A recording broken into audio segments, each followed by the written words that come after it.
Welcome back. You're with the India Today exit poll, the one poll that everyone looks forward to, the Axis My India poll for 4 states and 1 union territory. The Election Commission doesn't allow us to give the findings till 7 p.m., but that's exactly what the clock is showing.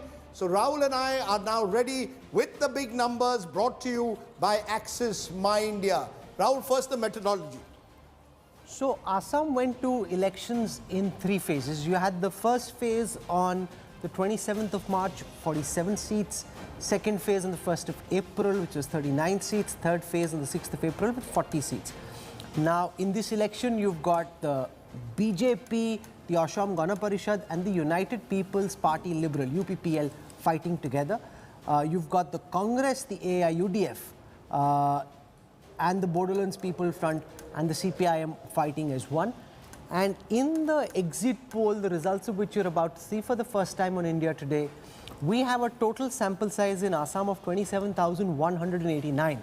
So there are 126 assembly constituencies, which means on an average there are about 216 voters who were sampled in every seat. So this is a poll on every single seat of Assam, and let's now put out for the first time the results. Rajdeep, ready? A fascinating election in Assam. Many people thought it had become very, very tight. So what is the Axis My India poll for India Today showing? First, the vote share. BJP, JP Nadda, the president, 48%.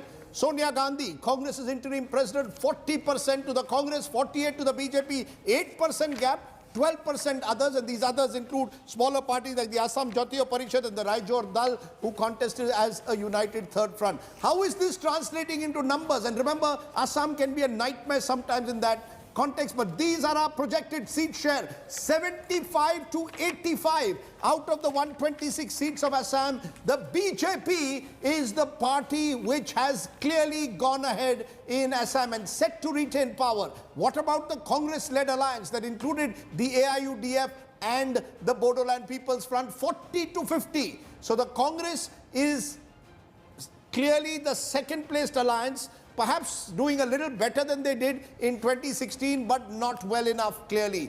And the 1 to 4 to the smaller parties that include the Assam Gana Parishad, the Raijor Dal and Independent. So clearly, Rahul, the BJP, which won Assam for the first time in 2016, is set to repeat its success. And that is a huge achievement in an age when political parties often find, particularly the BJP, has found it difficult in recent times in states like Jharkhand to repeat their success. Here they are doing it. Against the BJP in Assam is an alliance of the Congress, the AIUDF of Badruddin Ajmal and the Bodoland People's Front. If you just add up the supposed arithmetic of these parties, the BJP should be decimated. Despite that, the BJP repeating its performance from the 2019 Lok Sabha elections, all set to come back to power in a very emphatic show. Remember, the general buzz amongst the pundits was that the Congress was doing much better, that the BJP's graph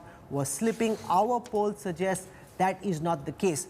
And this is despite the Congress, AUDF doing very well in the Muslim-dominated seats. Out of the seats in Barak Valley and Lower Assam, the Congress AUDF is expected to win 28 seats, which means they're doing really well in pockets of Assam. But because of the fact that in Upper Assam and in North Assam, the BJP has swept, it ends up in front and it ends up across the finishing line. Absolutely, Rahul. You see, what Assam seems to have been a state split wide open. You go to Lower Assam, the arithmetic of an alliance between the Congress, the AIUDF and the Bodoland People's Front, and to some extent Barak Valley, has worked in their favor.